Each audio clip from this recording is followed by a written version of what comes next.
Alors, déclaration de Verstappen. Mais qui a approuvé ce circuit? La charge violente de Verstappen sur Jeddah. Ils ont 90 millions de dollars de raison de courir ici. Ah, Max. Alors, comment te dire, Max? Si tu as pas les couilles de courir à Jeddah, bah laisse ta place, j'ai envie de dire. Donc, avant de le tacler, on va quand même lire ce qu'il a mis. C'est un circuit assez dangereux, il y a beaucoup de virages sans visibilité, donc si quelqu'un est dans un virage, vous ne le saurez pas avant d'y être. Je m'attends à des problèmes, il peut y avoir de gros accidents. Si une voiture percute le mur au départ ou à tout autre moment de la course, elle peut rebondir sur la piste pour provoquer un grave accident. À Spa, ils changent le rouge pour la même raison, ils veulent créer une zone plus sûre là-bas. Alors oui, c'est très amusant de conduire ici, mais les virages à l'aveugle comme ceux-ci peuvent être très difficiles, vous sentez que le danger est là. Mais désolé de le dire, encore une fois, le danger fait partie du sport automobile. Alors c'est triste hein, qu'il y ait des morts, je suis d'accord. Mais bon, c'est le risque. Vous êtes payés des millions de dollars, les gars, par mois. Enfin, par an, du coup. Certains par mois aussi. Donc voilà, il faut qu'il y ait un danger minimum. Désolé, hein. C'est comme ça. C'est mon avis, en tout cas. Je me demande qui approuve ce genre de circuit. Bah, Michael Masi, pour le coup, il a approuvé. Je veux dire, quelle idée géniale. Je pense qu'ils ont 90 millions de dollars de raison de courir ici. Perez va dans le sens de son équipier, c'est un très beau circuit mais très dangereux car il y a beaucoup de lignes droites qui tournent, des virages et des angles morts. Comme vous regardez certaines caméras embarquées, c'est assez effrayant. J'espère que rien de grave n'arrivera sur le circuit. La piste est un peu trop risquée sans raison avec les vitesses que nous faisons, avec les deltas autour de la piste de certaines autres voitures. C'est un peu inutile. Ah oui, alors les deltas de vitesse en qualif, ça, il faudrait vraiment réglementer ça, hein. C'est inadmissible qu'au qualif, il y ait des voitures qui se traînent le cul et que d'autres arrivent plein de balles derrière. Non, ça, il faut réglementer ça absolument. Bon, en course, ça n'arrivera pas, pour le coup. Je pense que c'est probablement quelque chose que nous pouvons revoir après le week-end. Si vous avez une course avec des voitures regroupées, un petit incident peut devenir très gros. Bon, alors le article est assez long pour le coup, donc on va tout faire. Il y a plein d'avis différents. Après les avis des directeurs d'écurie, bah, les avis des pilotes, ma foi, c'est logique. En tant que pilote, ce n'est pas très agréable d'avoir une barrière en béton, et son angle arrondi n'est pas parfait non plus, elle dépasse un peu le point de corde. Mais j'en ai déjà parlé à Michael Masi, et au concepteur de la piste, et ce serait un peu plus spectaculaire si vous pouviez avoir ces murs parfaitement arrondis.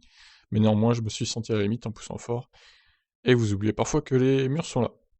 Tout le monde fait preuve de plus de respect et de prudence que d'habitude, les ingénieurs de l'équipe et l'équipe sont vraiment sur la radio pour vous tenir informé parce que c'est une recette pour un désastre, ce circuit. Nous avons la vie facile en F1 parce que nous avons toutes les données GPS.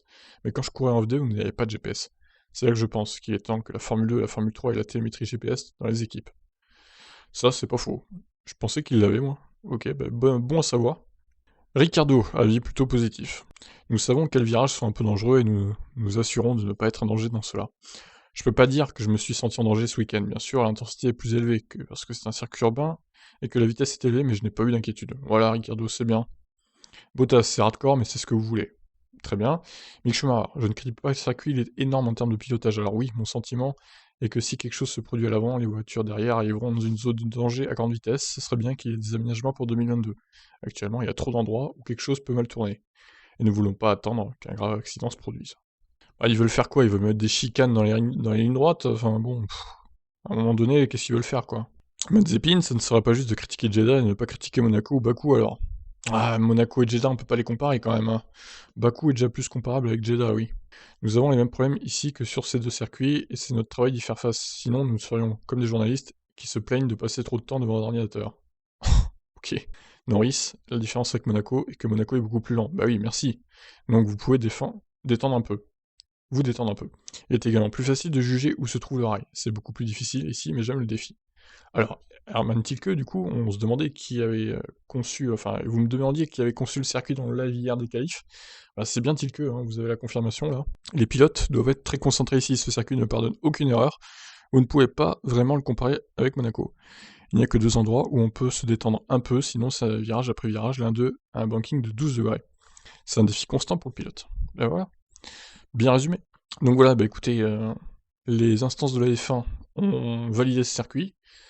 Alors certains disent qu'il est trop dangereux, bah écoutez, si vous trouvez qu'il est trop dangereux, je vise pas particulièrement Verstappen, mais il y en a d'autres, hein, qui pensent qu'il est trop dangereux. Eh ben, laissez votre place les gars, à des pilotes plus courageux, j'ai envie de dire, si c'est vraiment trop risqué pour vous. Si vous avez peur pour votre vie. Non? Je sais pas. Qu'est-ce que vous en pensez vous? Est-ce que vous trouvez trop dangereux ce circuit ou pas? Est-ce qu'on devrait pas faire la course dessus? Dites-moi en commentaire, du coup, ce que vous en pensez. Ça peut être intéressant d'avoir votre analyse également.